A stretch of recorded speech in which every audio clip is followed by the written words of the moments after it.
Once again, Christian greetings to all our valued listeners and viewers throughout the whole world, even more particularly to all Shepherd's Rod believers and most especially to our beloved brothers and sisters in the United States of America. Special greetings to our brethren in Colorado, in Georgia, in Kansas, in Texas, in Missouri, in Fiji Island, Mexico, Spain, in Africa, Kenya, Pakistan, to the United Kingdom, and also to our brethren in Australia, and to the rest of the 144,000 living saints scattered abroad. Greetings. May the good Lord bless you, brothers and sisters. And this is our episode number 45 on the subject, the chronological order of events. And still, upon the special request of our beloved brother Steve and sister Corinne, and to the rest of the brethren who are listening and viewing this program, I would like to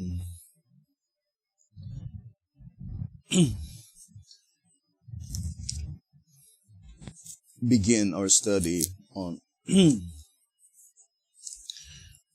1SR on page 68,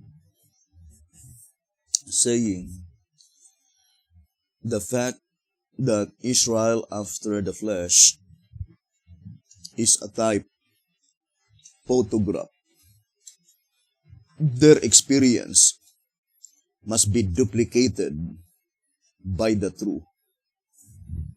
Otherwise, there can be no type. And also, in 1 TG number 7,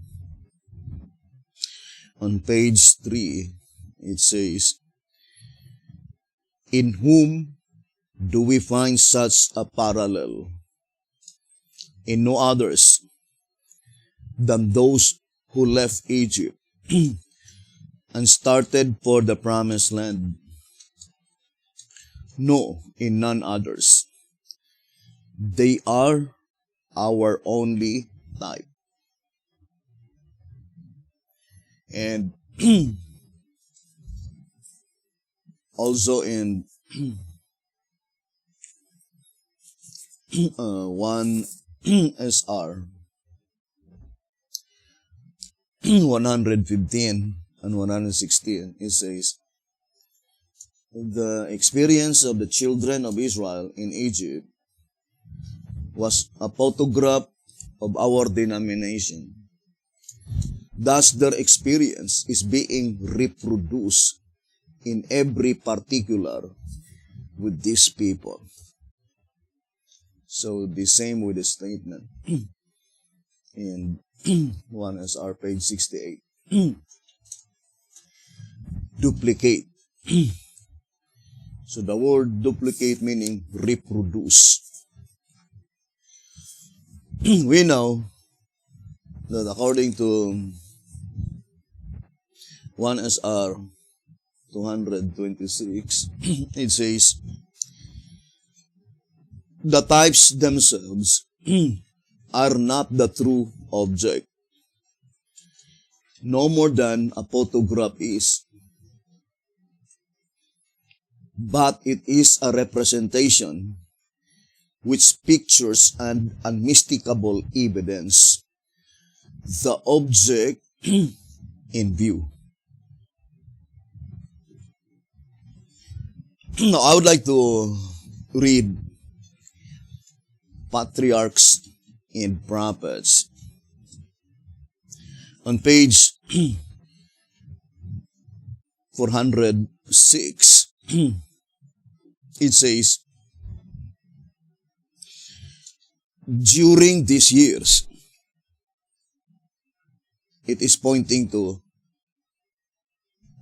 the first section of the Exodus under the leadership of Moses. It says, during these years, the people were constantly reminded that they were under the divine rebuke. In the rebellion at Kadesh, they had rejected God. And God had for the time rejected them. Since they had proved unfaithful to His covenant, they were not to receive the sign of the covenant, the rite of circumcision.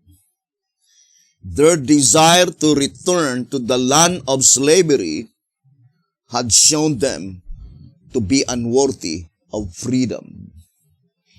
And the ordinance of the Passover, instituted to commemorate the deliverance from bondage, was not to be observed. So, here, brothers and sisters, according to such historical event, because of their rebellion and murmuring, just 2 years after they left Egypt, God forbade them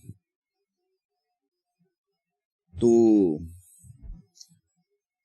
observe the Passover. The ordinance of the Passover, according to the voice of inspiration, had been prohibited, that those people are commanded by God not to observe the ordinance of the Passover. Now here in Patriarchs and Prophets, 485, it says, a short distance from Jordan, the Hebrews made their first encampment in Canaan. Here Joshua circumcised the children of Israel. And the children of Israel encamped in Gilgal and kept the Passover. The suspension of the rite of circumcision since the rebellion at Kadesh had been a constant witness to Israel that their covenant with God, of which it was the appointed symbol, had been broken. And the discontinuance of the Passover, the memorial of their deliverance from Egypt, had been an evidence of the Lord's displeasure at their desire to return to the land of bondage. And in page 613, Patriarchs and Prophets, it says, Gilgal had been the place of Israel's first encampment in the Promised Land. It was here that Joshua, by divine direction, set up the pillar of 12 stones to commemorate the miraculous passage of the Jordan. Here circumcision had been renewed, Here they had kept the first Passover after the sin at Kadesh and the desert sojourn.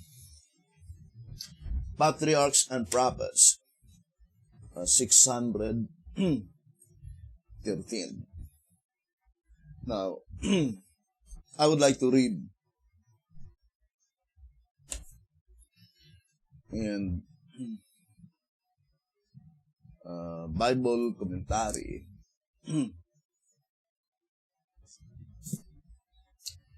and also in the Shepherd's Rod. Now here in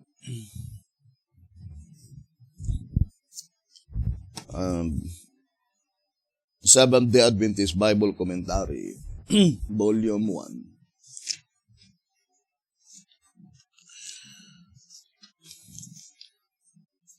And here we can clearly see from Exodus and Leviticus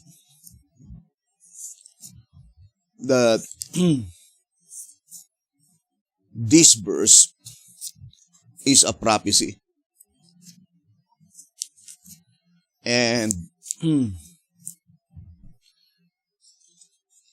projecting beforehand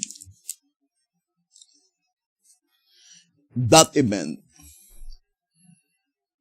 when they will enter the land of promise. Now, I would like to first read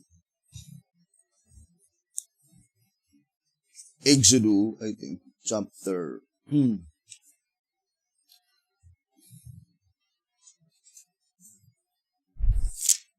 I would like to go first to Leviticus. Leviticus 23. And it says here, the Passover is also symbolic of the resurrection, as typified in the worship. The lamb died on the evening of the 14th day of Abib.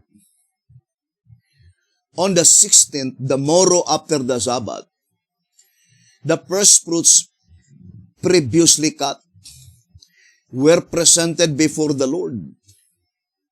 Christ died Friday afternoon and rested in the grave over the Sabbath. Luke 23, verse 53 to 56. On the morrow after the Sabbath, Luke 24, verse 1, Christ the first fruits, 1 Corinthians 15:20, was raised from the grave and presented himself before his heavenly Father. John 20, verse 17. The morrow after the Sabbath, Leviticus 23, verse 11, was neither an holy convocation nor a Sabbath, in type or antitype, yet an important work was done on that day. When Christ arose on the first day of the week, he ascended to the Father to hear the words of God's acceptance of his sacrifice. And it says, verse 16, 50 days. This feast came on the 50th day after the presentation of the worship on the 16th of Abib, that is on the 6th day of the 3rd month, late in May or early in June. It was known as the Feast of Weeks or First Fruits. In New Testament time, it was known as Pentecost, from a Greek word meaning 50. Now, let us read the Bible. Leviticus 23. So it says here, Leviticus 23, verse 9, 10, and 11. And the Lord spake unto Moses, saying, Speak unto the children of Israel, and say unto them, When ye become into the land which I gave unto you. So it is a prophecy. God told Moses that when Israel shall enter into the promised land, which God promised unto them, it says, and shall reap the harvest thereof, then you shall bring a sheaf of the first fruits of your harvest unto the priest. And ye shall wave the sheaf before the Lord, and to be accepted for you on the morrow after the Sabbath, the priest shall wave it. So, this is the verse in the Bible, Leviticus 23, verse 9, 10, and 11, by which the prophet, Sister White, plainly declared that it is on the second day of the feast. Now let us read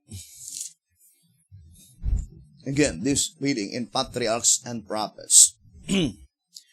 539. The Passover was followed by the 7 days feast of unleavened bread. The first and the 7th day were days of holy convocation, when no servile work was to be performed. On the second day of the feast. What is the second day of the feast? It is April 16, because the first day of the feast is April 15. So let us read 2SR. So it says here in 2SR,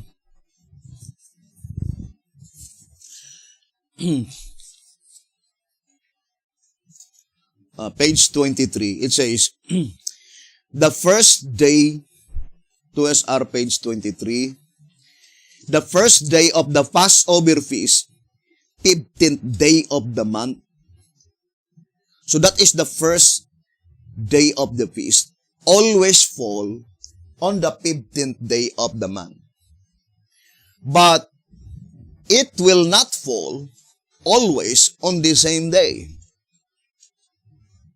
So, we need to ever remember that, because in the year of crucifixion of Jesus Christ, the wave sheaf is presented before the Lord on the 4th day of the feast, April 18. So, the first day is 15, then 16, 17, 18. It was on the 4th day of the feast, not on the second day. And of all the questions that had been given to B.T. Hotep, only this portion by which B.T. Hotep had not been able to clear completely. Let us read again 3 Symbolic Code, 8 to 10, page 11. 3 Symbolic Code, 8 to 10, page 11. Now the only disagreement between the Shepherd's Rod and the Desire of Ages on this subject is that the Desire of Ages says that on the second day of the feast, the first fruits of the year's harvest, a sheaf of barley, was presented before the Lord. The Desire of Ages, page 77. which places the first feast of the Passover on the Sabbath. So April 15 will fall on Sabbath.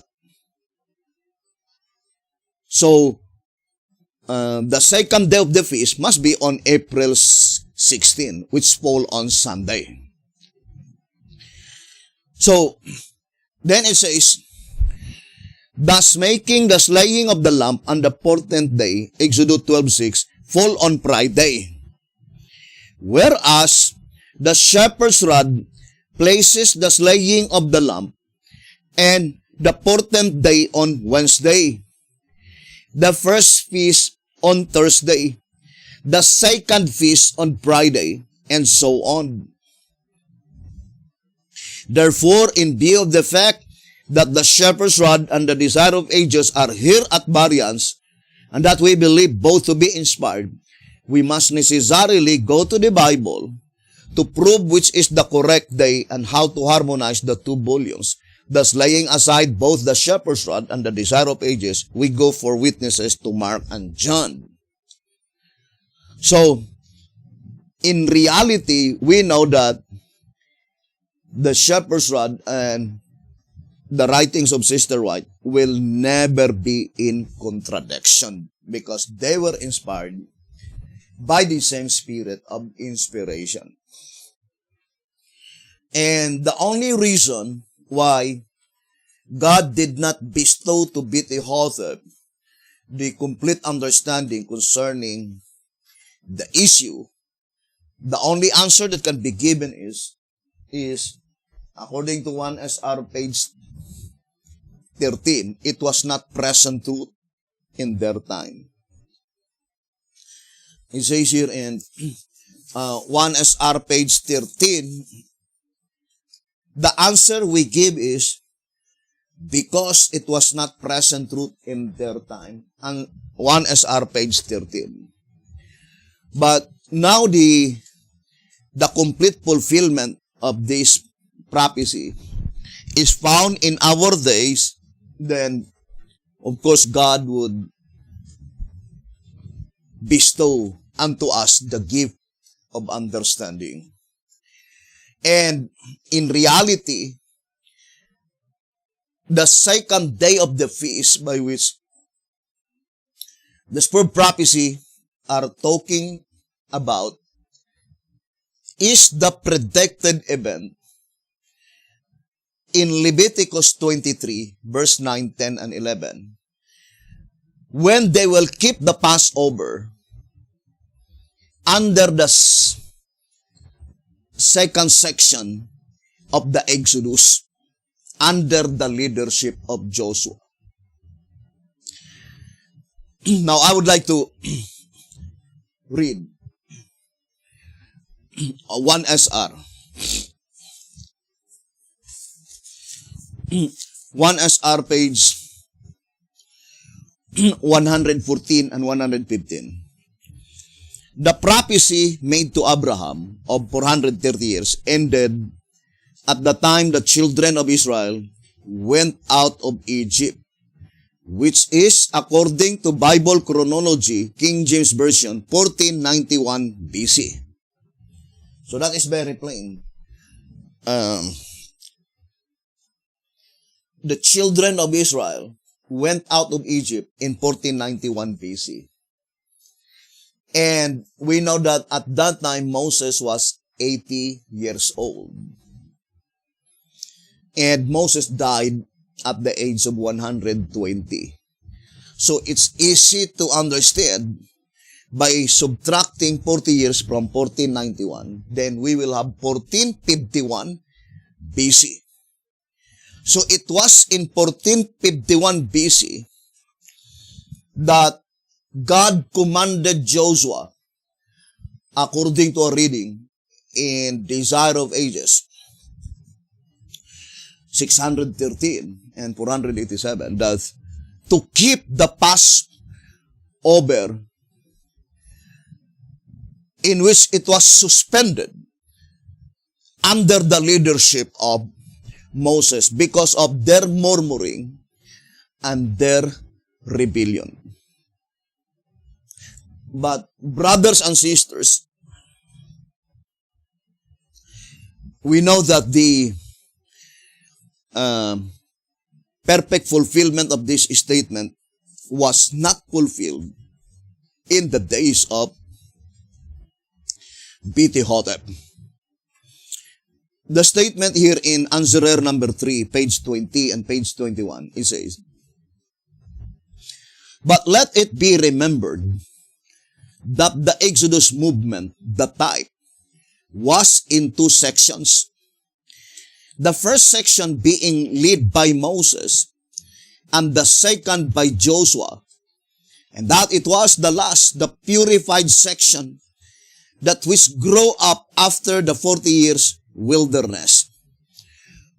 After 40 years wilderness wandering, and after all but two who were over 20 years of age when they left Egypt had died, that possessed the land.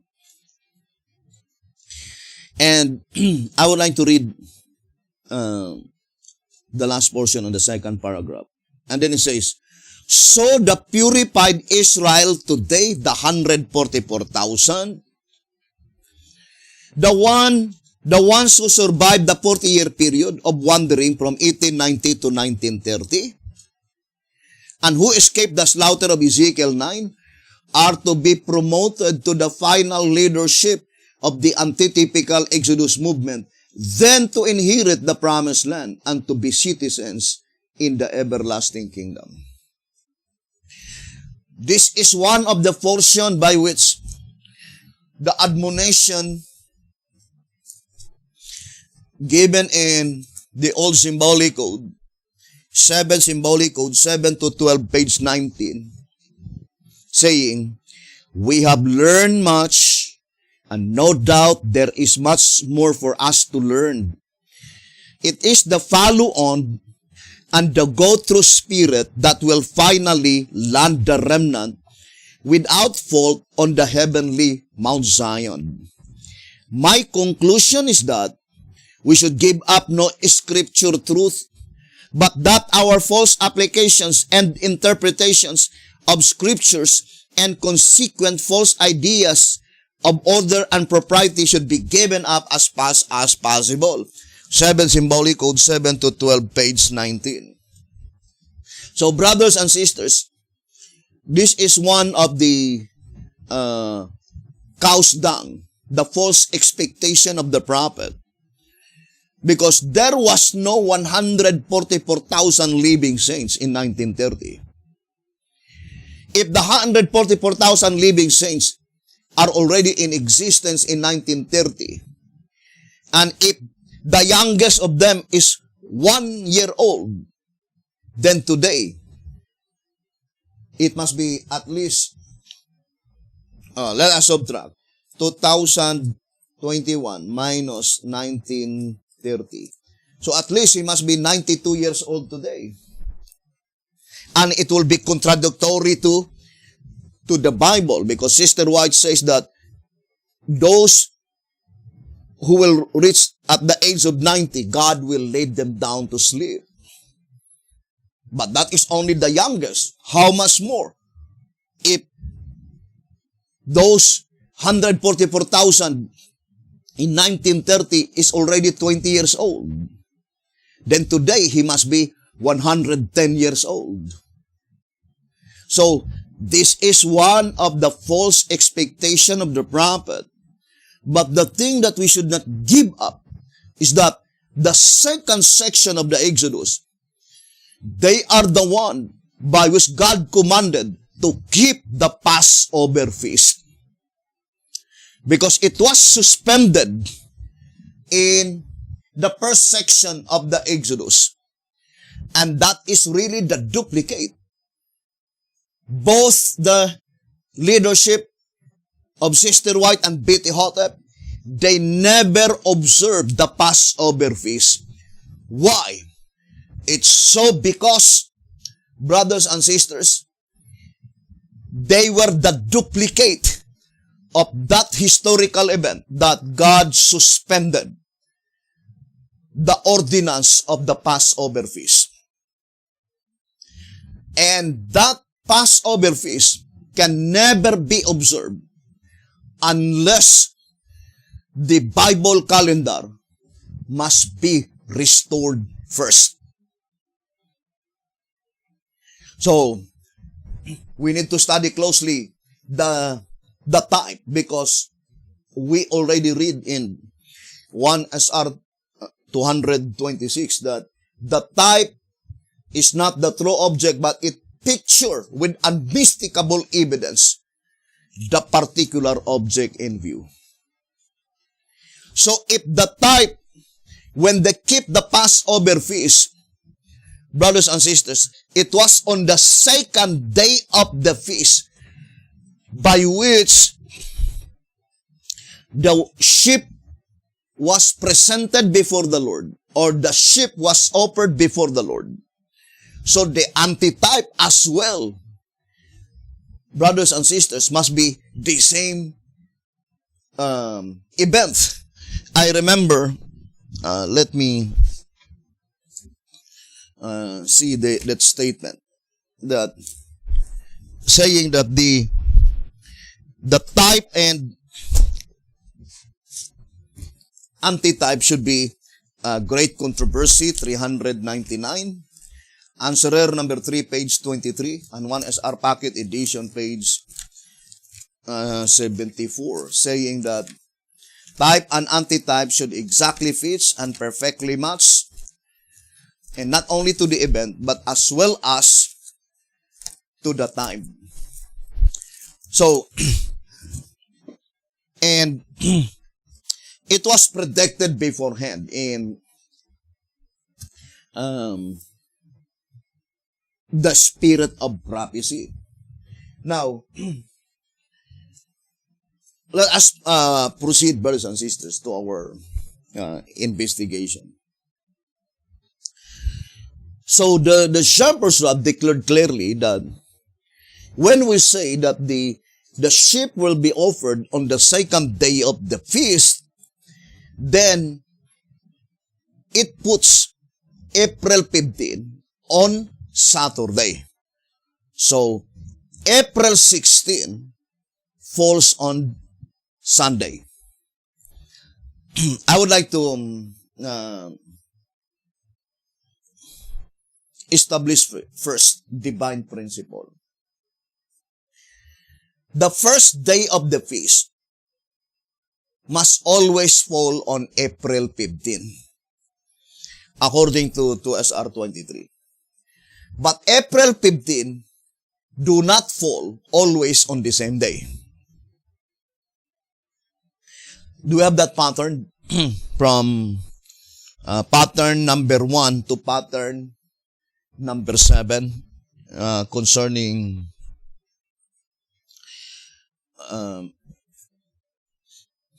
the sheep offering. On pattern number 1, the wave sheep is offered on the 5th day of the feast, and that is April 19. So you notice,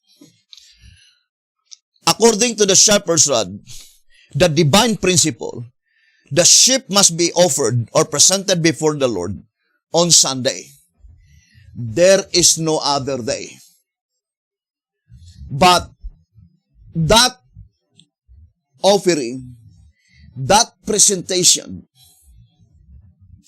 of the wave sheep offering does not always fall on the same date.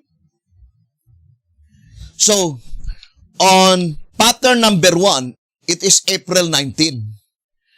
Pattern number 2, it is April 16, Sunday. So, the statement in Leviticus 23,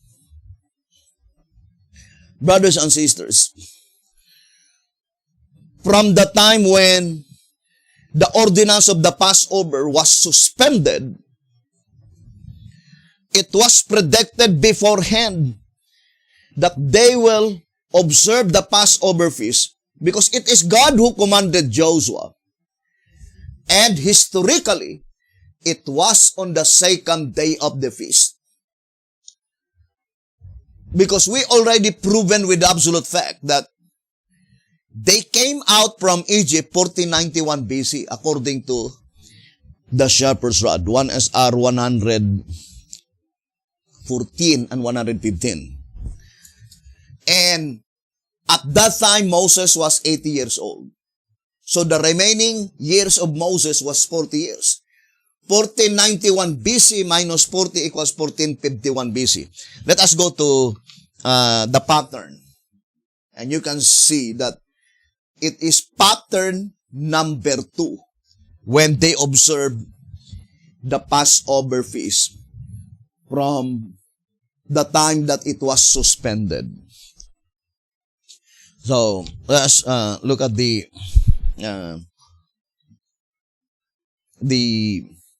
chart, the chart concerning Bible pattern. So you see here 1451 BC. Where's 1451 BC, pattern number 2. So it was already predicted beforehand that when God will command them to keep the Passover, the ordinance of the Passover, it must be on the second day of the feast, which is pattern number 2.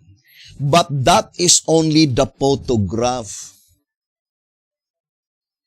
We are now studying the fulfillment of that event in its antitype, that it must be pattern number 2, the fulfillment of that event, brothers and sisters. And that is the reason that we are very certain concerning 2021 and 2022. Because there will be no more pattern number 2 that will come to fulfill that predicted event. Now, let me show to you on the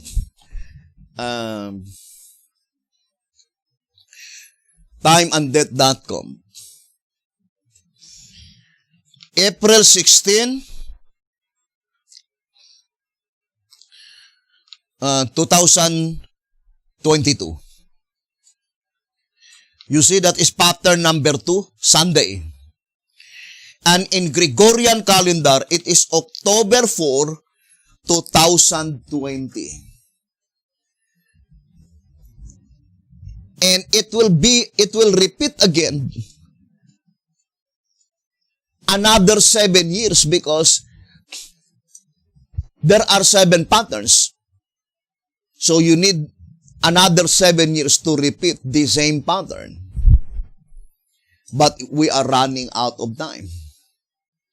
If you will add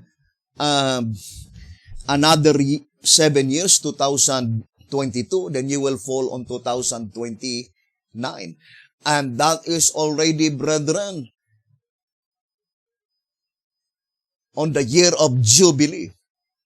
So, 100%, brothers and sisters, without any doubts, that predicted event, that on the second day of the feast,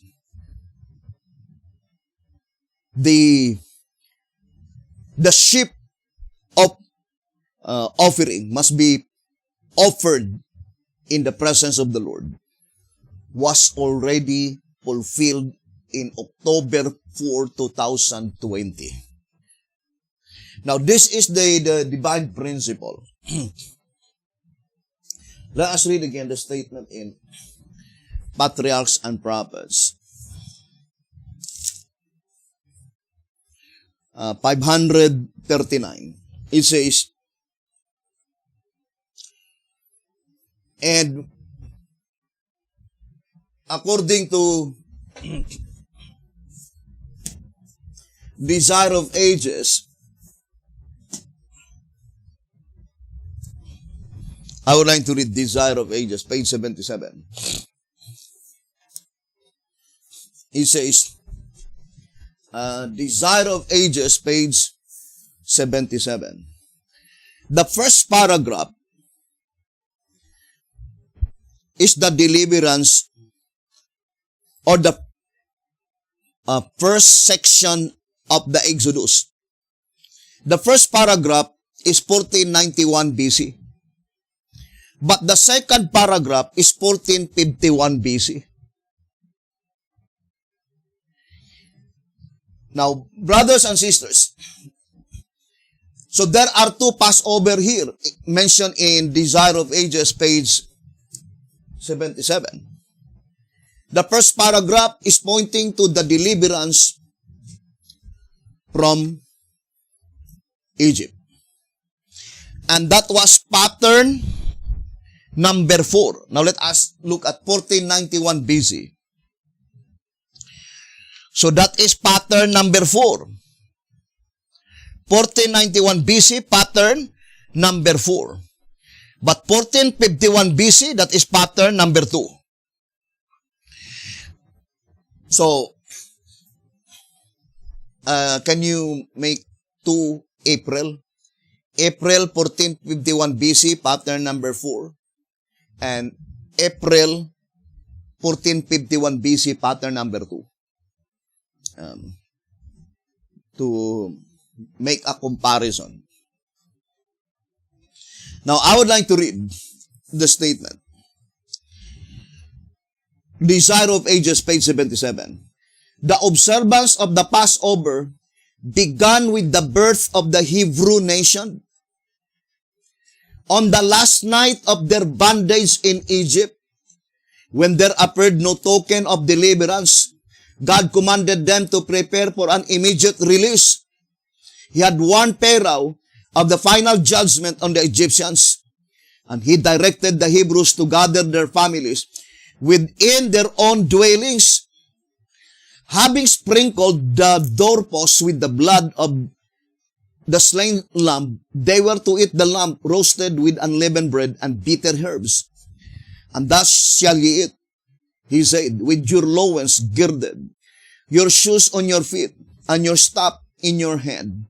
And ye shall eat it in haste. It is the Lord's Passover. Exodus 12 verse 11. At midnight, all the firstborn of the Egyptians were slain. Then the king sent to Israel the message, rise up and get you forth from among my people, and go, serve the Lord, as ye have said. Exodus 12:31. The Hebrews went out from Egypt an independent nation. The Lord had commanded that the Passover should be yearly kept. It shall come to pass, he said, when your children shall say unto you, what men ye be by this service? That ye shall say, it is the sacrifice of the Lord's Passover, who passed over the houses of the children of Israel in Egypt, when he smote the Egyptians. Thus from generation to generation, the story of this wonderful deliverance was to be repeated. So that is the intention of God, that if possible, the Passover should be yearly kept. But the fact is that when they were already in the wilderness, they were so rebellious, and their continual murmuring, brothers and sisters, God suspended the ordinance of the Passover according to the Bible, as explained by the spirit of prophecy. But it was renewed, and the very first time that they keep the Passover from the time it was suspended is after Moses died, under the second section of the Exodus, under the leadership of Joshua, according to the Bible as well as the spirit of prophecy. And this is the second paragraph. It says, the Passover was followed by the 7 days of unleavened bread. On the second day of the feast, so it could not be the Passover on the year of crucifixion, because that is on the 4th day of the feast. On the second day of the feast, the first fruits of the year's harvest, a sheaf of barley, was presented before the Lord. All the ceremonies of the feast were types of the work of Christ. So it says, all the ceremonies of the feast were types of the work of Christ.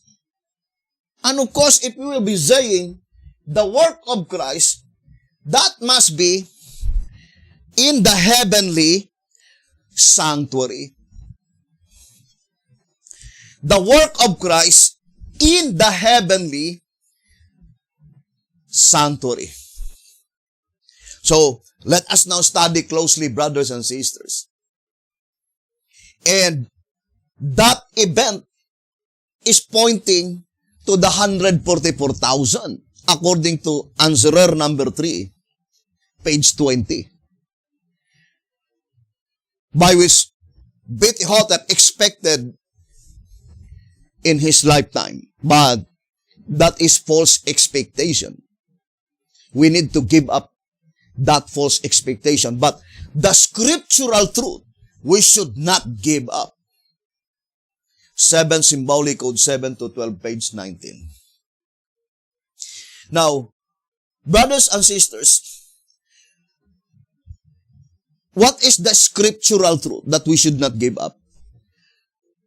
That event by which it is on the second day of the feast that the high priest offered on the presence of God the Father. Brothers and sisters, the sheep offering. Remember, the scroll of prophecy made it so plain in Patriarchs and Prophets 539. It says, a sheaf of this grain was weighed by the priest before the altar of God. Where is the altar of God? In the holy place. Brothers and sisters, it says, as an acknowledgement that all was his, not until this ceremony had been performed was the harvest to be gathered. So the statement says, not until this ceremony had been performed was the harvest to be gathered. Now we are talking now the gathering of the 144,000. So the gathering of the 144,000 cannot be performed not until the first of the first fruits as a worship offering was offered, of course, by the high priest, which is Jesus Christ, and it must be on the second day of the feast. There is no other day that projected by the type. It must be on the second day of the feast. So, such offering is an indication, signalizing that the gathering of the 144,000 will commence. And that is the reason why it must be offered, brothers and sisters. Now, I would like to read on track number 3. So, it says here, track number 3,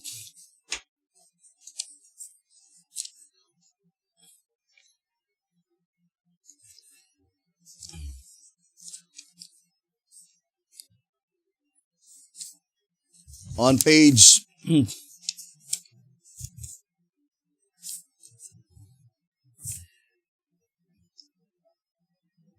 I think page 76.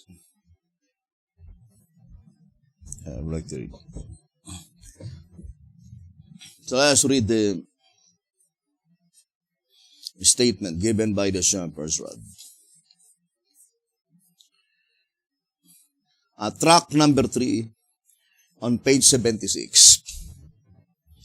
Here we see commanded the observance of 3 harvest rites. It says, first, the ceremony of the worship at the beginning of the first harvest. So it says the ceremony of the worship at the beginning of the first harvest. Second, the ceremony of the wave loaves at the close of the first harvest. And third, the Feast of Tabernacles at the close of the second harvest. Being typical, these 2-grained harvests with their 3 literal sacraments accordingly foreshadow 2 soul harvests with 3 spiritual rites, the first of which is the first fruits with worship and wave loaves.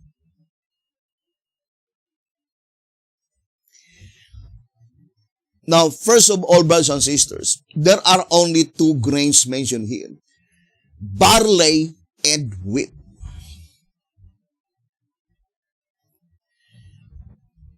I would like to read 1 SR 228.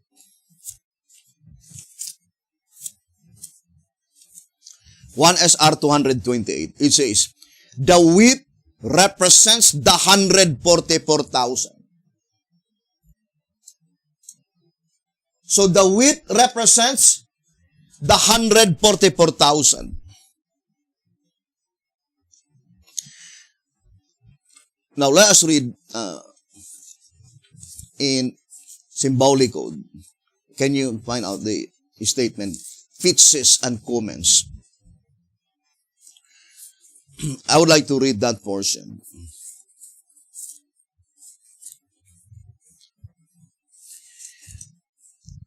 The voice of inspiration, brothers and sisters, distinctly separate all the, I would like to read 12 symbolic code 8 to 9, page 13 and 14. It says, and it is from Isaiah 28 verse 27. For the fixes are not threshed with a threshing instrument, neither is a cart wheel to turn about upon the cumin, but the fixes are beaten out with a staff, and the cumin with a rod. He says, the Lord also instructs here that not all crops are harvested properly in the same way. One kind requires one method and another requires a different method. Now there are 2 grains mentioned here. Fixes and cumin. In Isaiah 28 verse 27. And it points out to the great multitude, brothers and sisters. So, the great multitude that will be converted on the little time of trouble, they were represented by fixes. But the great multitude that will be converted during the great time of trouble, they were represented by cumin. Therefore, they are the great multitude that cannot be represented by the 2 grains. The 2 grains, which is barley and wheat, brothers and sisters, is very important that we need to study closely whom they are represented in the particular object in view. But since we read already that the wheat represents the 144,000, and they are represented by the first fruits, because the 144,000, it is the first fruits. Now let us read again the statement in tract number 3 on page 76. Here we see commanded the observance of 3 harvest rites. So the first observance is the ceremony of the worship at the beginning of the first harvest. So what is the ceremony of the worship when it will be offered, presented, or offered before the Lord? Indicates that the first harvest will commence. That is the beginning of the first harvest. Second, the ceremony of the wave loaves at the close of the first harvest. We know that is the Pentecost. So, the Pentecost, that ceremony, indicates, brothers and sisters, that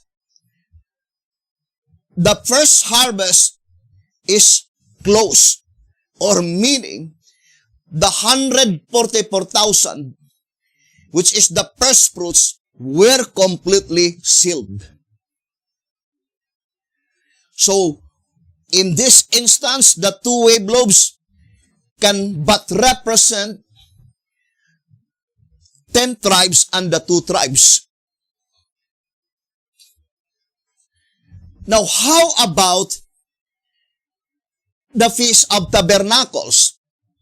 It says, the Feast of Tabernacles at the close of the second harvest. So what is the second harvest mentioned here?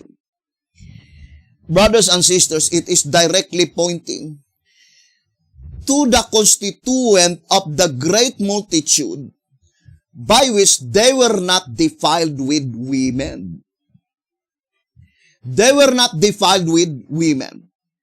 Therefore, they must be represented by the Sabbath keepers, not under the banner of the third angel's message. And they are represented by, I would like to read again the statement on 1 TG. So let us read in 1 TG.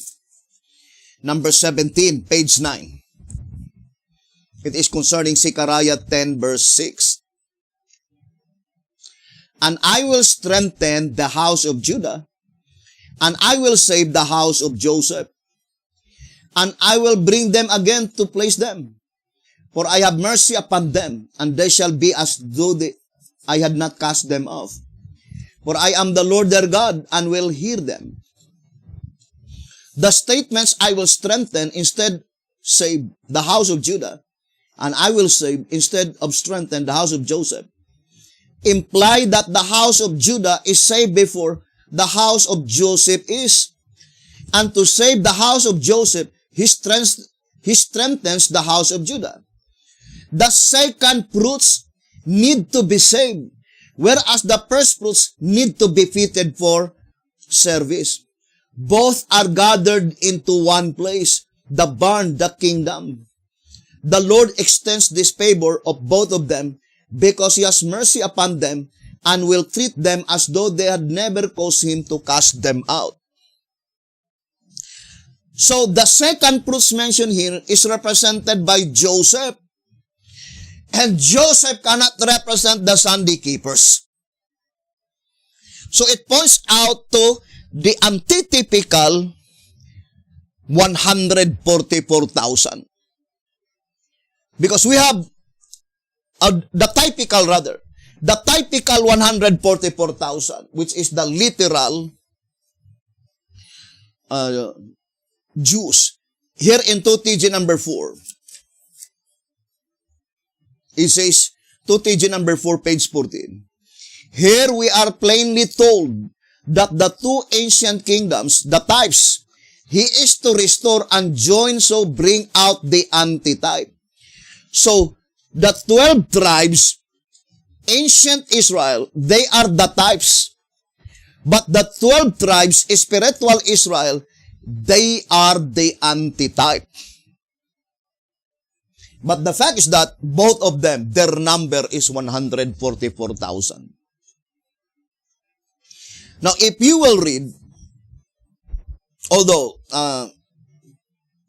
it is not our main subject at this time, if you will read, I think 2SR, here in, let me see, 2SR 162.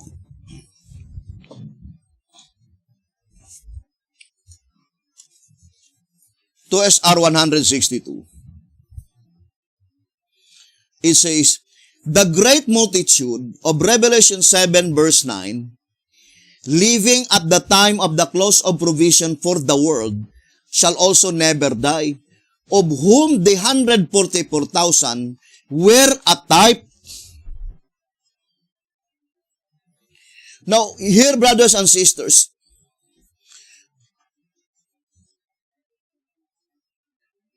it is pointing to the heavenly sanctuary. Because if you will read the upper paragraph of the upper sentence, that is pointing to the heavenly sanctuary. So in the proceedings in the heavenly sanctuary, the 144,000 spiritual Israel, they are the type. And the 144,000 Sabbath keepers, literal Israel, they were the antitype. But on the earthly sanctuary, it is reversed. The antitype is the 144,000 spiritual Israel, and the type is the 144,000 literal Israel. But let us go back now, brothers and sisters, to our subject. The reason that I explained that, because it is pointing to barley and wheat. I would like to read to you 2SR 200.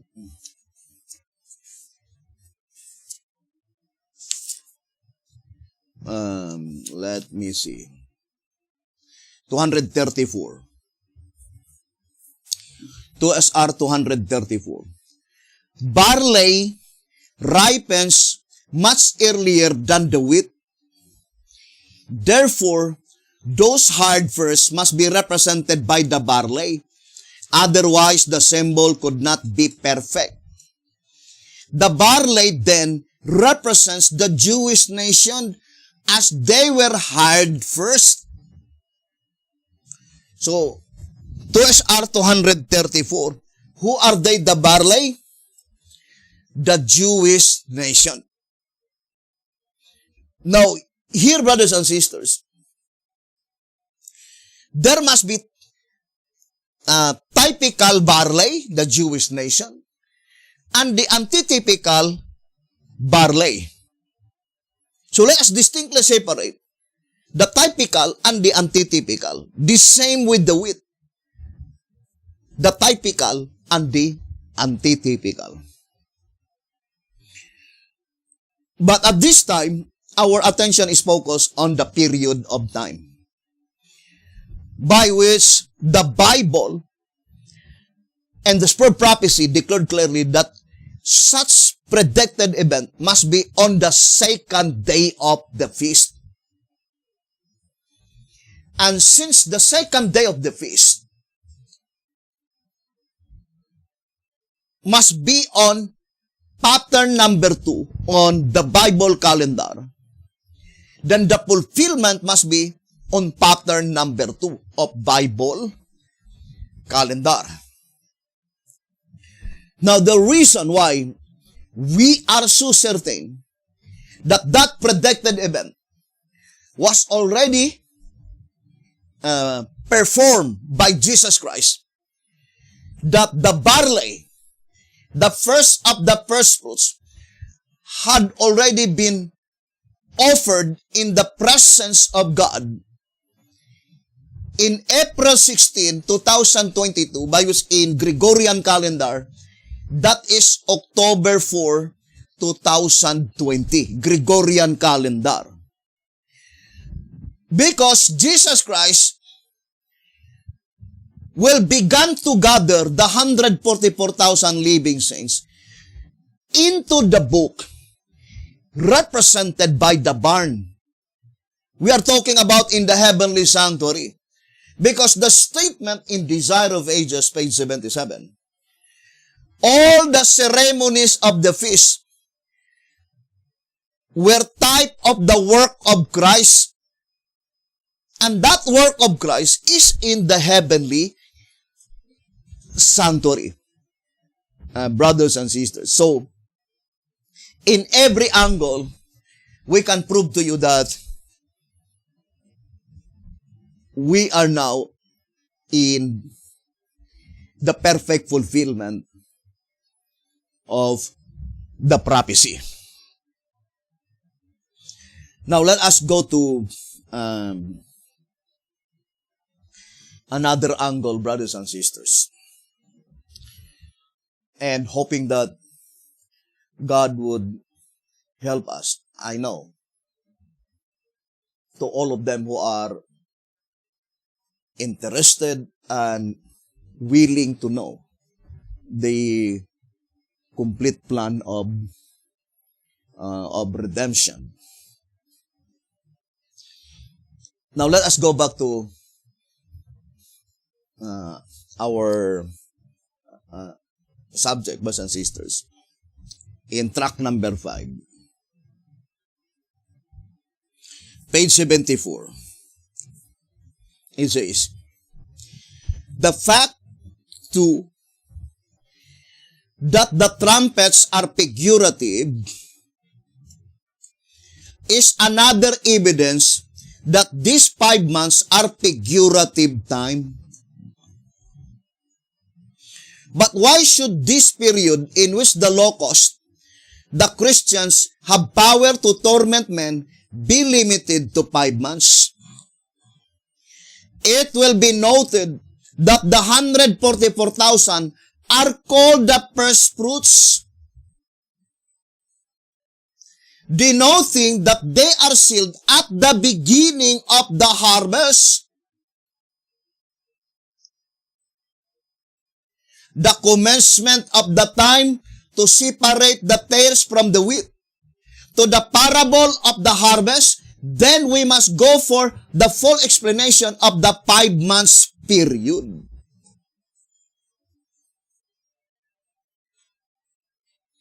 You see, brothers and sisters, it says, in order for us to understand completely the 5 months period, we need to go to the parable of the harvest. And it is found in tract number 3. Now, in the parable of the harvest, look at, brothers and sisters, I would like to go back again to tract number 3. Tract number 3, page 76. Here we see commanded the observance of 3 harvest rites. Number 1, the ceremony of the wave sheep at the beginning of the first harvest. When does the 144,000 are sealed? In the subject of the 5 months period. Let us go back. Tract number 5, page 74. It will be noted that the 144,000 are called the first fruits, denoting they are sealed at the beginning of the harvest. When does they are sealed? At the beginning of the harvest. When does the wave sheep is offered? At the beginning of the first harvest. So, They were in perfect harmony. So, the offering of the wave sheep is signalizing that the beginning of the first harvest commenced. What is the beginning of the first harvest? The sealing of the 144,000. But since it is offering of the wave sheep, this sealing must be in the heavenly sanctuary. Because there is no offering of wave sheep here on earth. Because the sanctuary of Christianity, the sanctuary of Jesus Christ, is in the heavenly sanctuary. According to Apostle Paul, according to Sister White, and according to B.T. Hotten.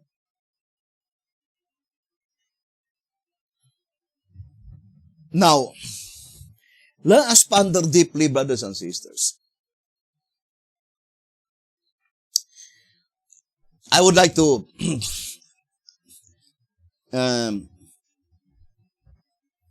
go to the next paragraph in page 74 in track number 5. It says, in track number 3, the harvest, the time from the baptism of Christ to the close of provision, is shown to be illustrated by 12 figurative months. 6 from Christ's baptism to his crucifixion.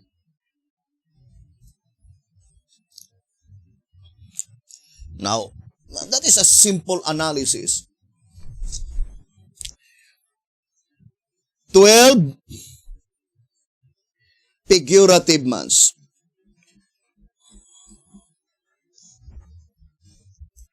So that is 12 figurative months. Ponder deeply, brothers and sisters. Now, what is the first 6 months?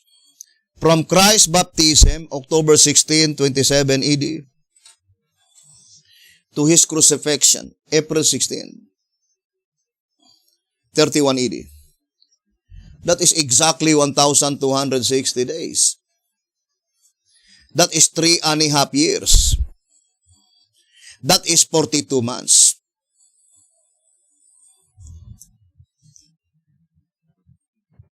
Six figurative months. So through the given clue, then we can easily understand 6 is half of 12. Therefore, the entire 12 figurative months must be exactly 7 years. That must be exactly 7 years, brothers and sisters.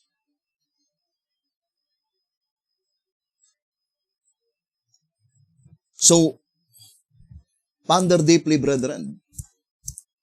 Because that is exactly 7 years. Because this is 3.5 years. Then, the other 6 figurative months must also be 3.5 years. Otherwise, the illustration is not perfect. So, 7 years, brothers and sisters, is very significant. What is 7 years? The last 7 years on the 490 years represented by 1 week.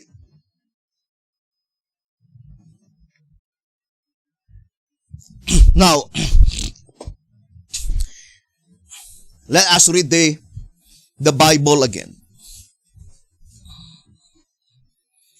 God's eternal purpose.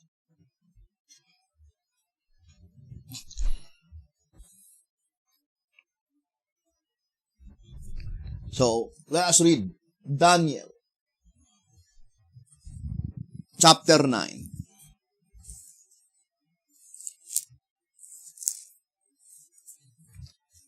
Daniel chapter 9, verse 24. 70 weeks are determined upon thy people and upon thy holy city to finish the transgression and to make an end of sins, and to make reconciliation for iniquity, and to bring in everlasting righteousness, and to seal up the vision and prophecy, and to anoint the most holy. What does it mean by 70 weeks are determined upon thy people? Who determined? It is God. But such determination of God had been fulfilled to the Jewish people.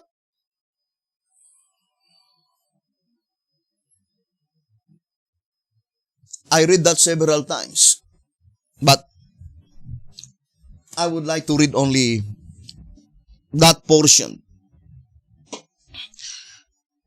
And consecrated way to Christian perfection. Consecrated way to Christian perfection. On page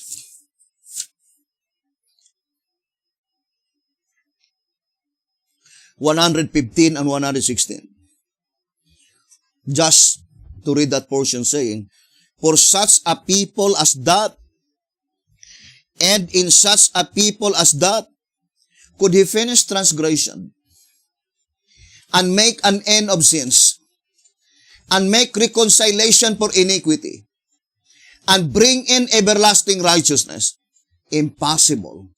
Impossible by their own persistent rebellion. Consecrated way to Christian perfection, 115 and 116. Impossible. It was not fulfilled. But would you think that determination of God will not be fulfilled? I would like to read Prophets and Kings, 713 and 714. It says, that which God purposed to do for the world through Israel, the chosen nation, he will finally accomplish through his church on earth today. But I know that is pointing to the last church, the 11th hour church, to the 144,000 living saints. All the covenant promises made by Jehovah will be finally fulfilled to the last generation of men.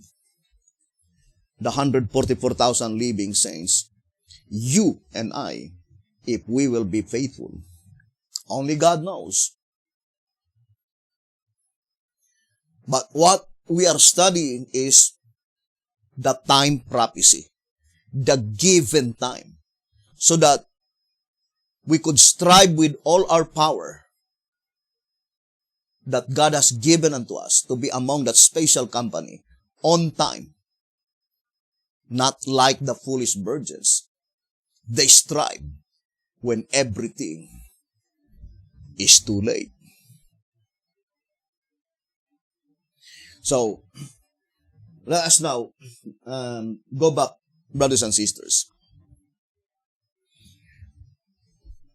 What is the relation of the 70 years of the prediction of Jeremiah and the 70 weeks, the prediction given by God to Daniel, to the 2,300 years? Of course, it points out to the cleansing of the sanctuary. Because Daniel 8, 13 and 14 is pointing to the cleansing of the sanctuary.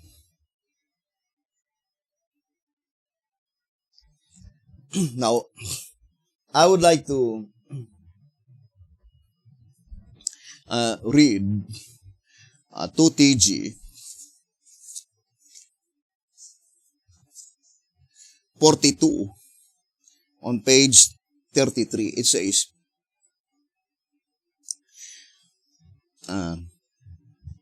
32 and 33. And the angel explained that the cleansing of the sanctuary, cleansing it from both error and hypocrisy, takes place after the 2,300 days, during the time of the end.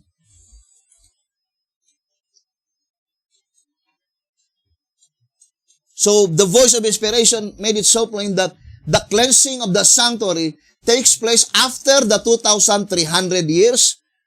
So after October 22, 1844, and during the time of the end.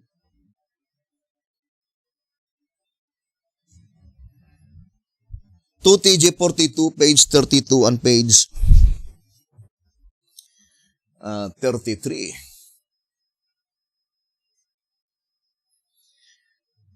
Now, let us connect the first advent of Jesus Christ,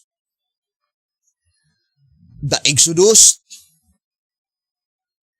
as well as the proceedings in 1844.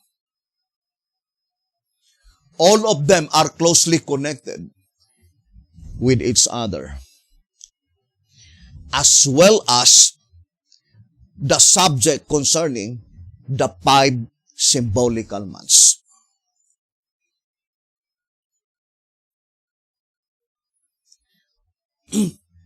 I would like to read to you again. White House Recruiter.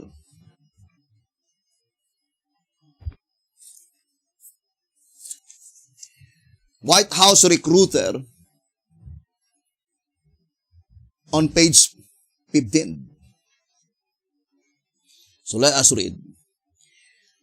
The truth is now become clear that the parable divides the time of salvation into 2 equal parts of 12 symbolical hours each. The period before the Bible, the night, and the period during the Bible, the day, lending additional force to the fact that the parable thus divides time. Jesus declares, "Are there not 12 hours in the day? If any man walk during the day, he stumbleth not, because he seeth the light of this world." John 11, verse 9. What do you understand by the word equal parts? Is number 2 and number 3 is equal? No.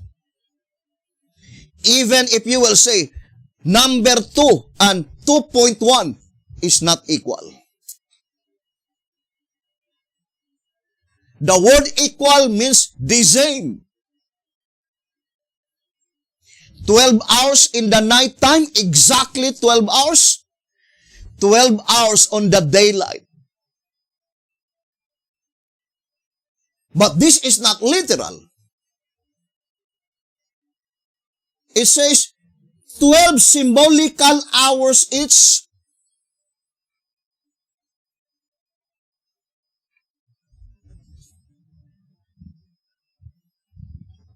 Now let us go to Matthew 20. Let us focus our attention to Matthew 20, brothers and sisters. I would like to remind again that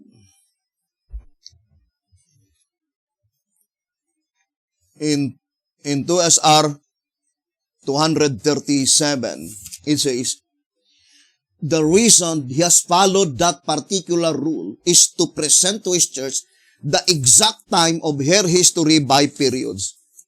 Whose church? 2SR 234. But the object of the lesson is for the latter, who are hard at the 11th hour, for the truth of the parable has never been understood by any other company. So it is pointing to the 11th hour church that Jesus Christ will present to his church. If you will say his church, that church recognized by Jesus Christ as his, and in that church, Jesus Christ present to them the exact time. So what had been presented to them time prophecy.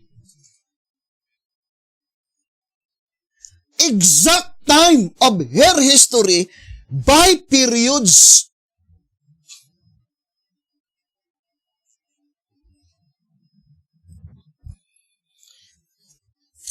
Brethren,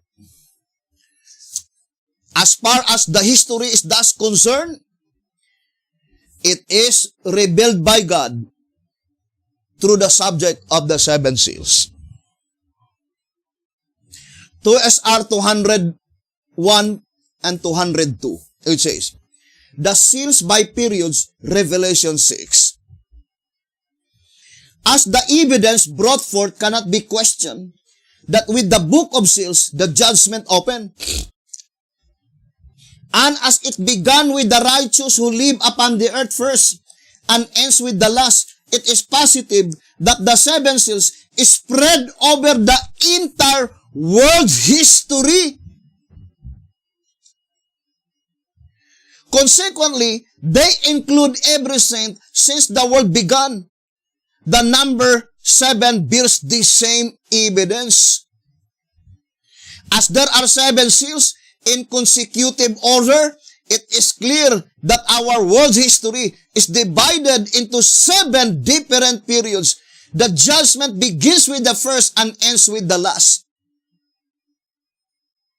Evidently, the first 6 seals complete the cases of those who were dead preceding the judgment and while it is in session. But the 7th sealing period, being the last, must concern the living.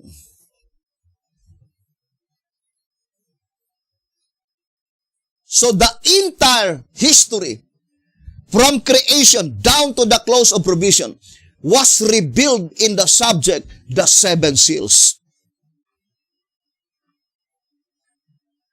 But unto whom it will be revealed? To the last church, to the last generation of men. The exact time of her history by periods. Now, I would like to read the statement in 2SR.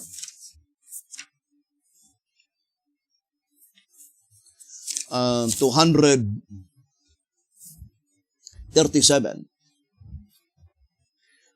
2SR 237. It says, the time allowed for its movement is marked on God's clock dial as 3 hours. The first 3 hours on the dial indicate from creation to the fall of Adam. Consequently, it leaves only 21 allegorical hours for human provision. How many allegorical hours? 21. Meaning 3, 7. Or there are 7, 3 hours. 7 times 3 equals 21. It says 7 times 3 equal 21. Therefore, we have another reason why the angel said, there shall be time no longer.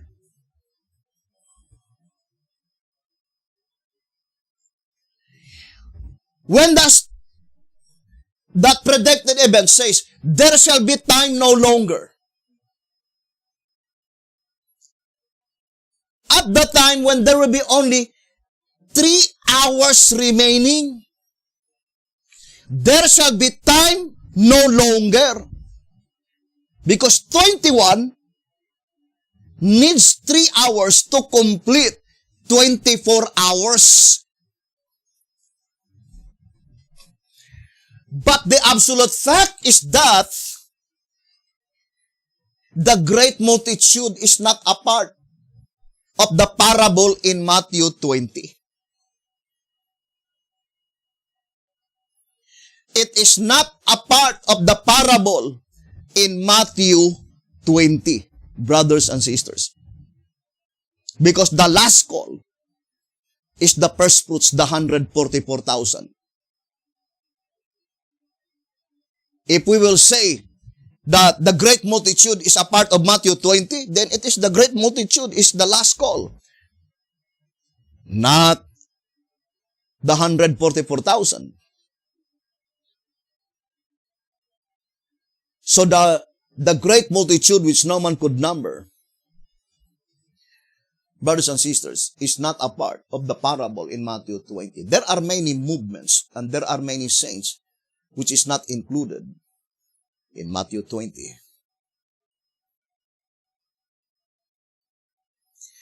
So the statement, brethren, there shall be time no longer, must be at the time when the remaining hours are 3 parabolical hours.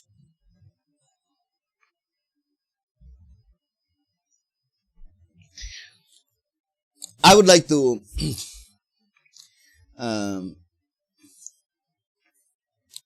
read to you first here in 2SR. On page 25, let us read. It says, therefore, a total of about 36 hours in the tomb, and a grand total of 84 hours from the commencement of the Passover to the resurrection. How many hours? 84 hours. Would you think it is just a mere happenstance, brethren, that 84 times 15 equals 1,260 days? Why is it that we multiply it to 15? I would like to read 2SR.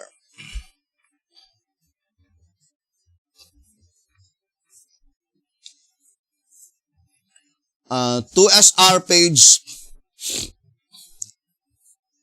216. It says, what made the interruption and brought about the change? Let us first determine the length of the prophetic half-hour time. You see? Prophetic half-hour time. A day in prophetic time stands for a year. Ezekiel 4:6. 1 hour is a 24th part of the prophetic year, and figurative 30 days to a month, it would be 2 weeks. So, brothers and sisters, but in reality, that would be 15 days. Because the statement about 2 weeks, that is 14, but that is 15 days. Because the procedure must be 360, then divided by 24 equals 15. So let us make an illustration. 360 divided by 24, because one day there are 24 hours, equals 15. Therefore, one parabolical hour must be 15 days.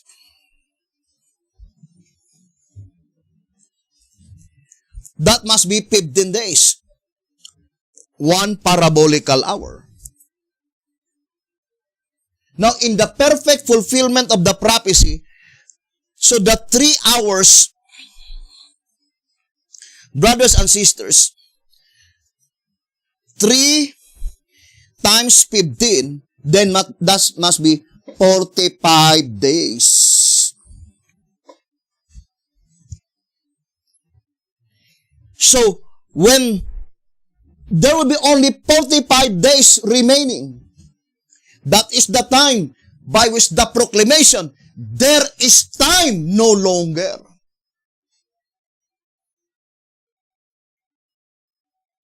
Now, I would like to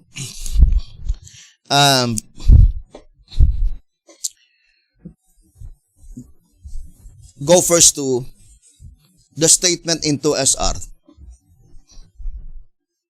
saying that from the Passover to the crucifixion, resurrection rather, to the resurrection,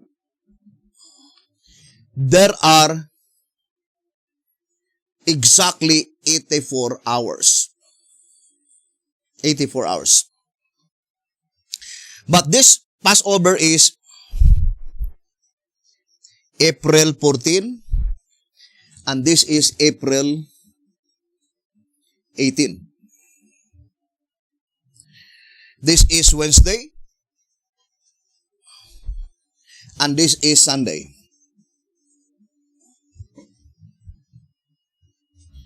So that is exactly 84 hours from the time that, from the Last Supper to the resurrection.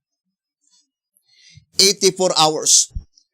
But if these 84 hours are symbolic, then 84 times 15 equals 1,260 days.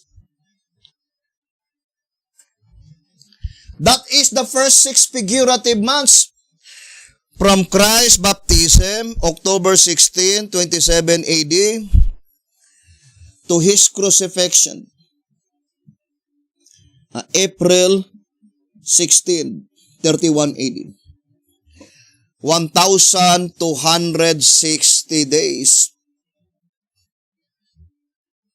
So it seems that this 84 hours is a summary from Christ's baptism to His crucifixion. But this one, from the Last Supper to the resurrection.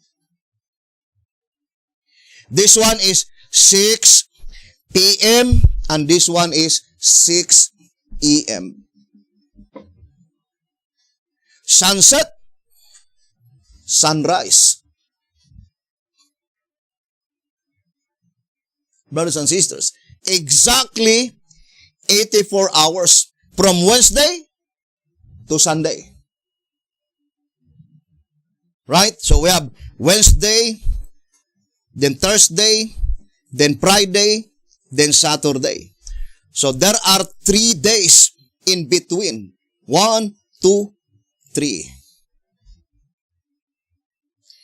From this event to this event, there are 3 days in between. Now,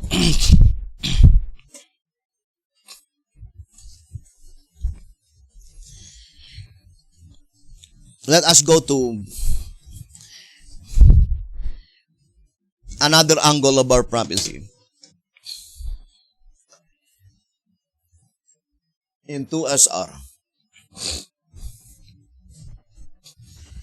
2SR page 200.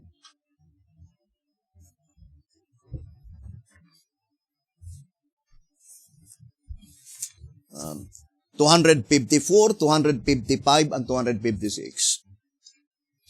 I will no longer read the entire pages, but just to read some portion. You can read at your own leisure, brothers and sisters. It says, blood coincides with the Passover and crucifixion. Flood coincides with the Passover and crucifixion.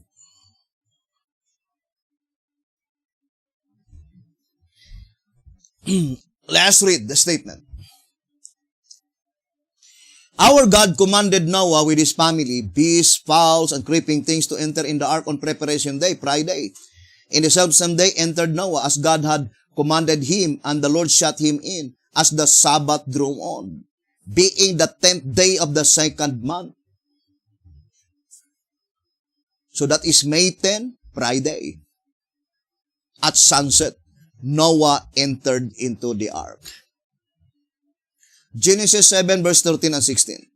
7 days later, or at the beginning of the following Sabbath, being the 7th day of the month, All the fountains of the great deep were broken up, and the windows of heaven were opened, and it rained upon the earth 40 days and 40 nights. The rain ceased on the 27th day of the third month, and the fourth day of the week, Wednesday at sunset. Therefore, there is a remarkable coincidence between the flood and the Passover week, also in connection with the crucifixion, resurrection, and ascension of Christ.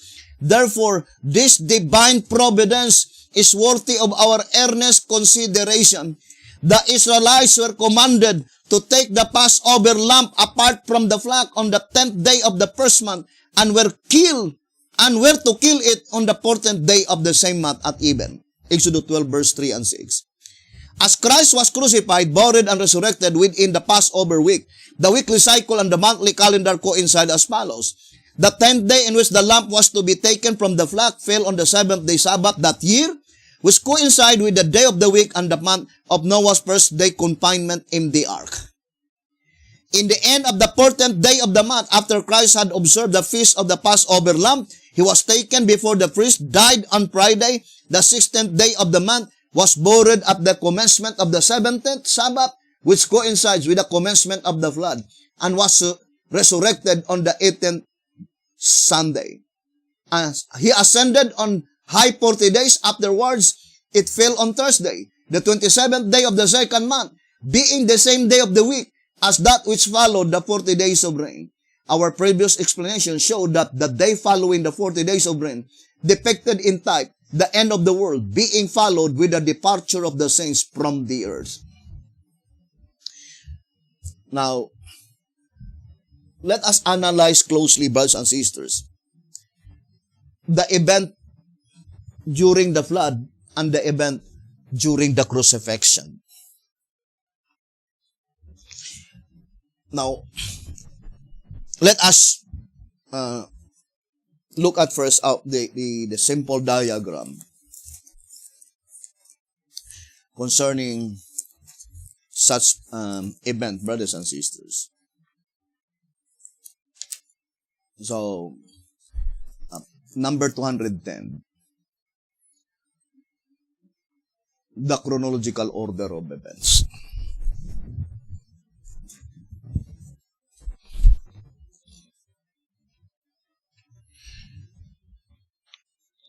So,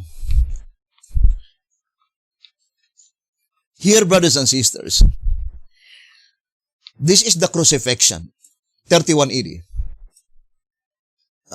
Can we make bigger? So, Jesus Christ was crucified on Friday. That is April 16. So,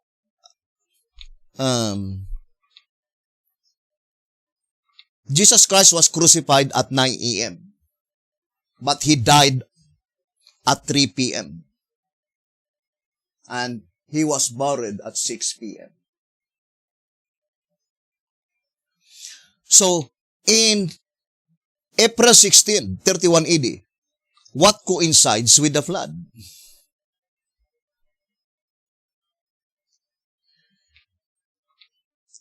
It could not be the date, because the rain began to fall on the 17th of May, according to the Bible and according to the shepherd's rod. So the only thing that coincide is the day, not the date. And also the hour. But the only thing that coincides with the flood is the burial, not the crucifixion, because Jesus Christ was crucified at 9 a.m. Whereas the rain began to fall out at sunset, therefore it must be only the burial. Jesus Christ was buried on Friday at sunset, and the rain began to fall at sunset on Friday. But the date does not coincide. Because Jesus Christ was buried on the 16th of April, but the flood or the rain began to fall out on the 17th of the second month. Not only the month which is earlier than the other, as well as the date. The date The other is 16th. The other is 17th. The other is April. The other is May. Both of them are earlier than the other. The same with when the time will, according to the shepherd's rod, when the lamb is to be separated, it must be on the 10th day of April. Coincides when Noah entered into the ark on May 10. But not the day, because Noah entered into the ark on Friday, whereas on the year of Christ's crucifixion, the 10th day fall on Sabbath. Only the date. So I would like to read to you here, brothers and sisters, in 2SR 255. It says, the Passover lamb being separated from the flock on the 10th day coincides with the separation of the righteous from the wicked in the antediluvian world. The day of Christ's burial coincides with the day of the commencement of the flood. Also with the commencement of the plagues, and his ascension with the day after the rain ceased, also with the end of the world and the translation of the saints. Then look at the statement. These coincidences are perfect with the day of the week and of the month.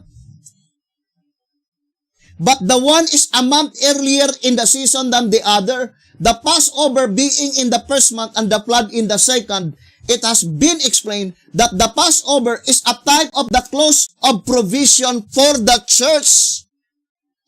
And the closing of the ark, a type of the closing of provision for the world.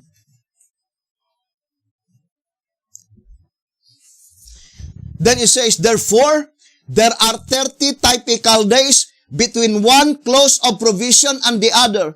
If we were given light on how to decipher these typical 30 days, it seems it would reveal the exact number of years from the fulfillment of Ezekiel 9 Passover to the final close of provision.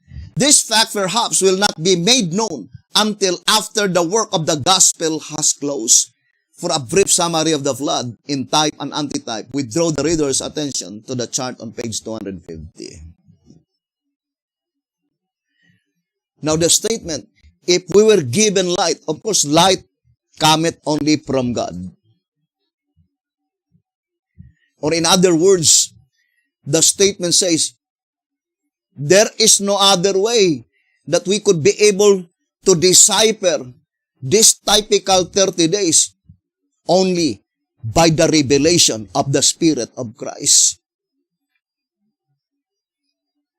So if we will be given light on how to decipher this 30 typical days, then it would reveal the exact number of years from the fulfillment of Ezekiel 9, Passover, to the final close of provision.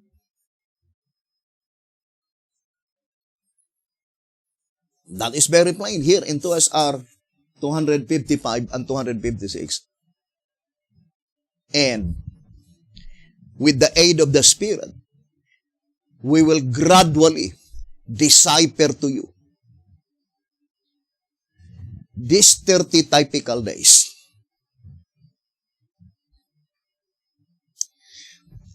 Now,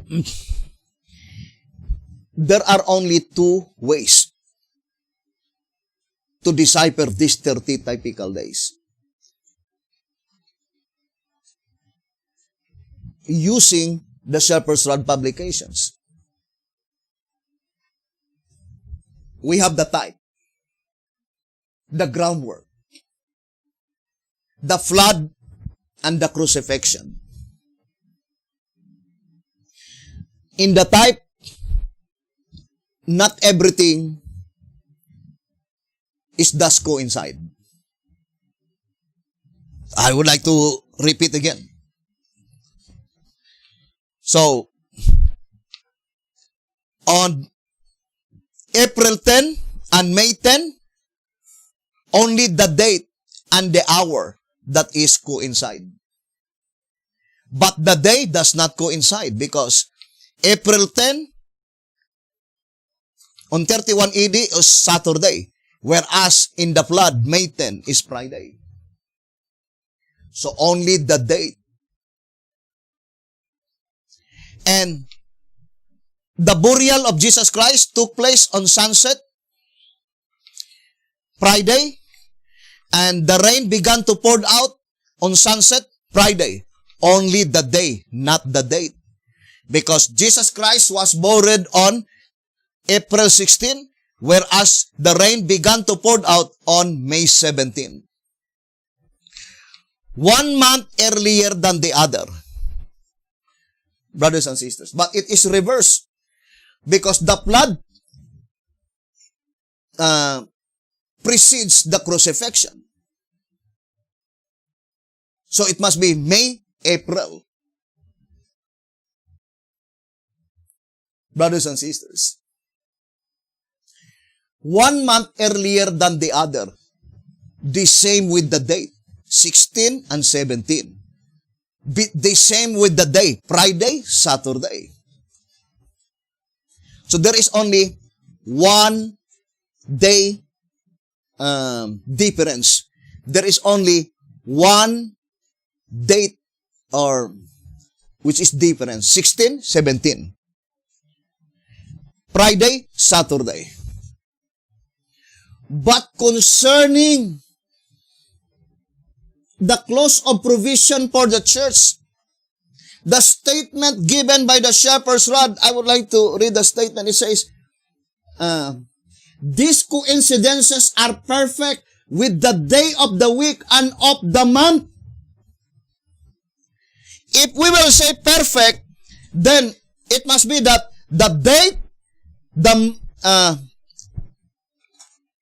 day, both the same. The only difference is the month. 1 month earlier than the other. So the close of provision for the church must be on April. Passover. The Passover day. But that April must be perfectly coincides with the flood. Now let us read again. In 2SR page 255. 254. Flood coincides with the Passover and crucifixion. So it must be already pointing, brothers and sisters, the antitypical flood, the antitypical Passover, and the antitypical crucifixion.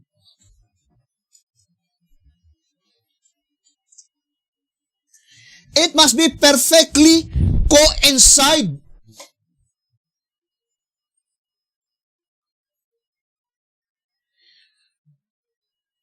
Now, there is no other calendar that coincides perfectly, brothers and sisters, with the crucifixion. It is pattern number 3. Let us go back. You see? It must be pattern number 3. This is the given clue. 31 AD, the center of attraction. It is pattern number 3. You see? April 1, Thursday. April 1, May, Thursday. So it must be pattern number 3. So to find out, brothers and sisters, the perfect fulfillment of prophecy, it must be on pattern number 3. Of course, pattern number 3 is the next pattern to follow pattern number 2.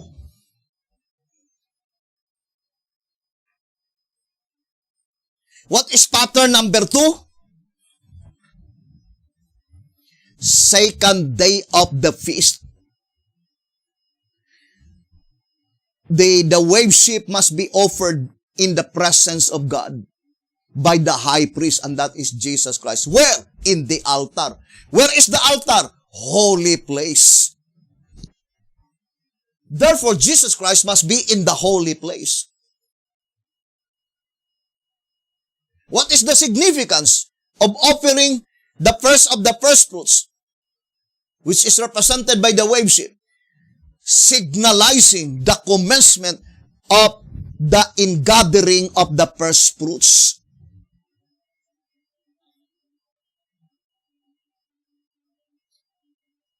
And that is, we already read, brothers and sisters, April 16. On the second day of the feast. Now, let us go to, brothers and sisters,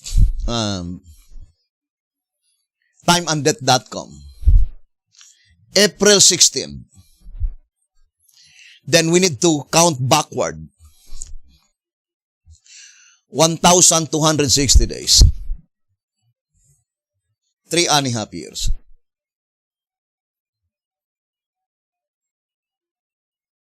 You see, you will fall on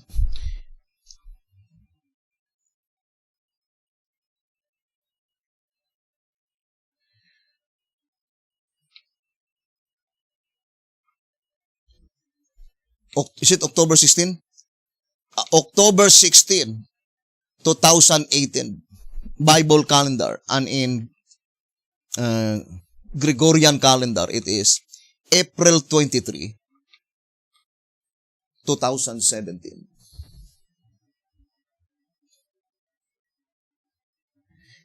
Three and a half years.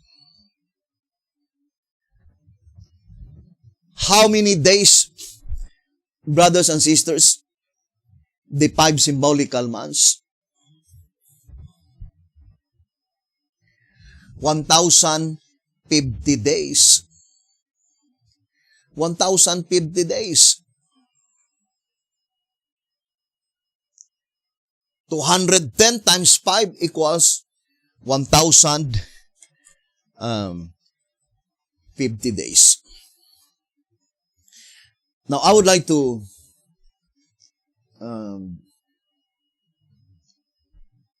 proceed to our subject, brothers and sisters.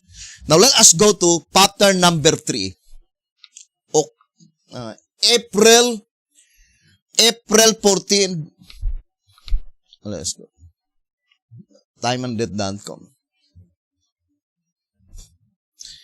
April 14, 2023. So that is September 27, 2021.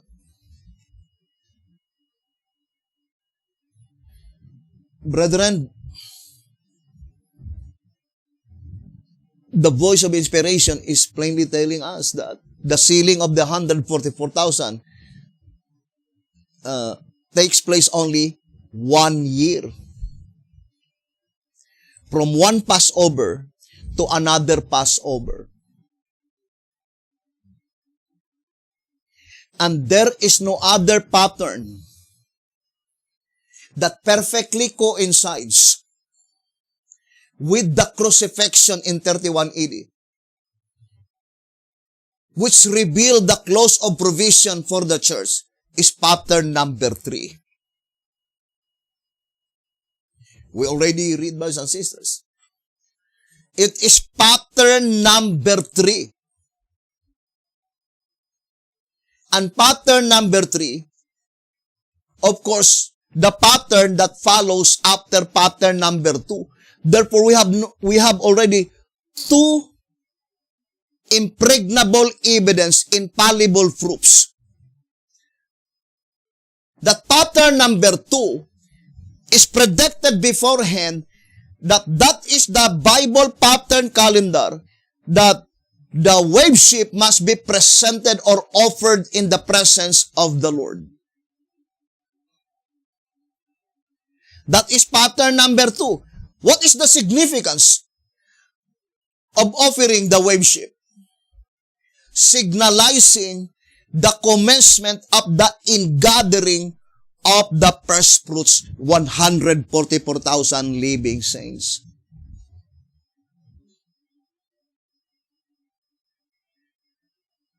Now, brothers and sisters, how many years does the sealing of the 144,000? Only 1 year. And in that Passover, probation closed for the church, 2 SR 255.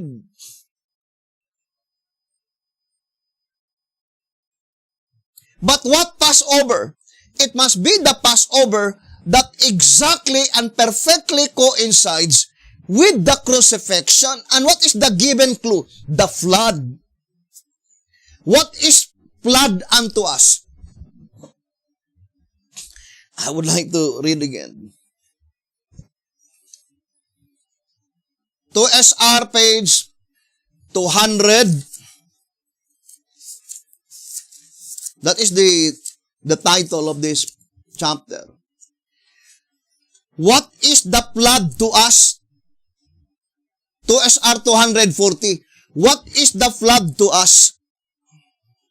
The answer must be found in 2 SR page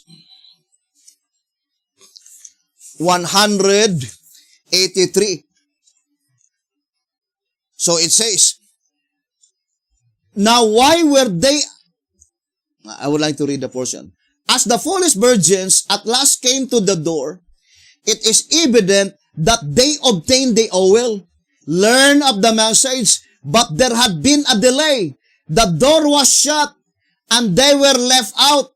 Now, why were they unconcerned at first, and very zealous at last? The experience in this instance is about the same as that of the deluge. While Noah preached the coming of the flood, the world paid little attention to his message or to this message, but those who believed went into the ark at a given time, and the door was closed. But not long afterwards, signs of Noah's prediction appeared, and as drops of rain began to fall, the wicked multitude became alarmed and rushed for the ark, but the door was closed and they were let out. The door that was shut is a symbol showing that provision for the church had closed just shortly after the foolish virgins became alarmed. At last they were willing to pay the price and buy the oil, but it was not a change of heart, only the fear of losing out. Their course of action had left them without the seal. The man with the writer inkhorn had passed them by. What a terrible mistake, what a disappointment, almost say, but entirely lost. 2 SR 183 and 184. So the statement says that the illustration of the flood is the illustration of the close of provision for the church. What is the close of provision for the church? April 14. According to SR 255-256. But when does the door was closed, brothers and sisters? May, not April. So what coincides with the flood? Brothers and sisters, it is only the Bible pattern. So the only Bible pattern calendar by which coincides with the crucifixion is pattern number 3. Therefore, in that illustration, it was revealed beforehand that the clause of provision for the church must be pattern number 3, which is perfectly coincides with the prediction that the wave ship must be offered on pattern number 2 to signalize the sealing of the 144,000, which takes place only 1 year. Therefore, from pattern number 2, then pattern number 3. So there is no doubt, 100%, this message is a message cometh from heaven. When would be April 14, 2023? Let us go back again. That is September 27. Now, I would like to give to you now the 3 impregnable evidence, infallible proofs. The first one, pattern number 2. There is no other pattern of Bible calendar that answers the question that it is on the second day of the feast that the wave ship is presented before the Lord. And that is April 16. According to Leviticus 23, 9, 10, and 11. Is that historical event happen in the first section of Exodus? No. Because they were not allowed to observe the Passover because of the rebellion. When does that event been fulfilled? On the second section of the Exodus. After Moses died. And it was 1451 BC. And exactly, the Bible is perfect. That is the second day of the feast, which is pattern number 2. But that is only the type. Why is it that it must be pattern number 2? The offering of the wave ship. Because the offering of the wave ship is signalizing the commencement of the ingathering or sealing of the 144,000. For how long? Just 1 year. Track number 5, page 88. So, it needs pattern number 2 because in the flood study, the clause of provision for the church must be pattern number 3. So, it is pattern number 2, then the next year is pattern number 3. And the last one is Jeremiah 8:20. Jeremiah 8:20, it must be the harvest is past, meaning the sealing of the 144,000 must be completely finished. Now, I would like to show to you. The sealing of the 144,000, it is predicted beforehand, it must be completely finished on the Passover.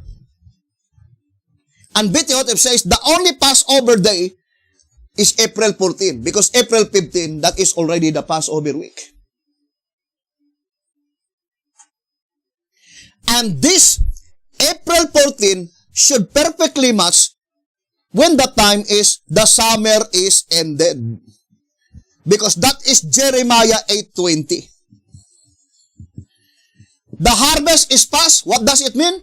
The sealing of the 144,000 is finished. White House Recruiter, page 38. When it will be finished? April 14, Passover. 2SR 256. 2SR 255. And in the chart of Bethlehem, when would be the summer will end? Of course, in the season of autumn. And it must be September 22. The commencement of autumn up to December 21.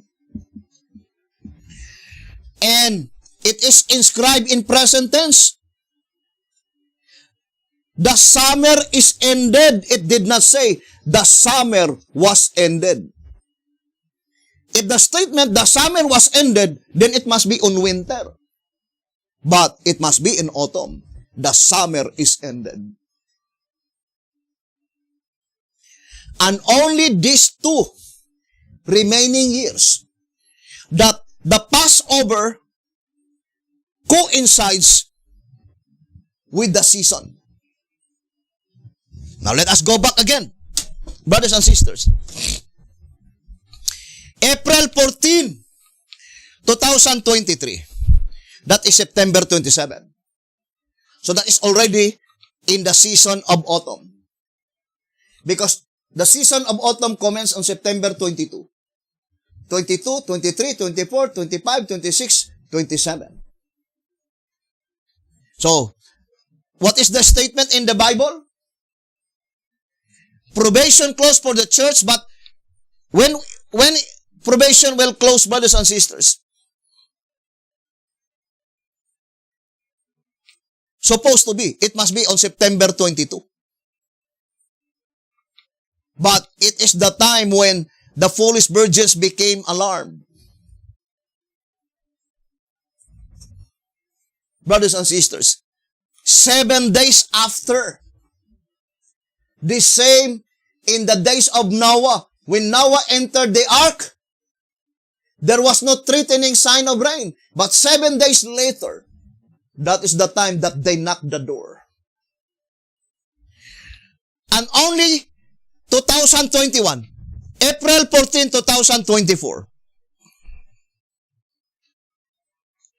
You see September 22, 2022. But in April 14, 2025, that is already September 17. It is no longer much. Because September 17 is still in the season of summer. You cannot use the statement, the summer is ended. And such occurrence will repeat 5,837 years. Right, brothers and sisters? And when was that? Is it in 7857 AD? Oh, no, not 7857. Even in 7857, still, it takes 6,000 years to repeat the occurrence. But our world will no longer extend 6,000 years from this year. So, I would like to enumerate now, and hoping that I could give you 7 completeness. But at this time, I would like to enumerate just 3 first. What is the first infallible fruit? Pattern number 2. Is it predicted? Yes. Bible and spirit of prophecy. What is the next? What is pattern number 2? The commencement of the sealing of the 144,000. How many year? 1 year. Track number 5, page 88. The year of my redeem. And also in Isaiah 61 verse 1, the acceptable year of the Lord. When would be the close of provision for the church? April 14. But what pattern? Pattern number 3. Is it predicted? Yes. In the shepherd's rod. Which perfectly coincides with the crucifixion, the flood, and the Passover. And what is the next proof? Jeremiah 8:20. That the close of provision for the church, it must be when the summer is ended. And that is September 27. That is already autumn. The summer is ended. But on 2023, 2024 onwards, it will no longer coincide with the season. And B.T. Hotep says in Answer 3, page 13, it must be that the feast, the sacred feast, must coincide with the season. But the fact is that not all sacred feasts coincide with the season, because God controls all the events from 1844 onwards to build the impregnable evidence and infallible proofs. We will continue this subject, brothers and sisters, on our next episode, and there are still 4 impregnable evidence, infallible proofs to build that this year, 2021 and 2022, is the last 2 years. Although we give already the parallelism, right? That is the fourth one. The parallelism between the Babylonian captivity and the type. Then 2 years they entered the kingdom, and then the antitype during the Dark Ages, 1798 ended, but the woman entered into the modern vineyard, which is United States of America in 1800 AD, still 2 years. And the prediction that from the time when the righteousness of Christ, brothers and sisters, is to be rewarded, 2 years from that date, we will be in the kingdom era. And accordingly, we already studied that the exact period of time of righteousness by grace, it is 40 years. And the exact period of time of righteousness by faith, that is 25 years. And that is the first and second Exodus. Righteousness by grace in the days of Moses, righteousness by faith in the days of Joshua. Righteousness by grace in the days of B.T. Hotep from 1890 to 1930, then 25 years. Righteousness by faith. But it was predicted beforehand, according to the chart of B.T. Hotep, that it will fall again. Another 40 years of righteousness by grace. And that was after B.T. Hotep died in 1955. 1955 plus 40, 1995. Therefore, righteousness by faith from 1995 plus 25, 2020. So we are now in the time by which God will give the reward, the righteousness of Christ, to be rewarded to the 144,000 living saints. We will continue this subject, brothers and sisters, and hoping that the good Lord will bless us and will help us. Thank you very much for listening. Have a beautiful and wonderful evening.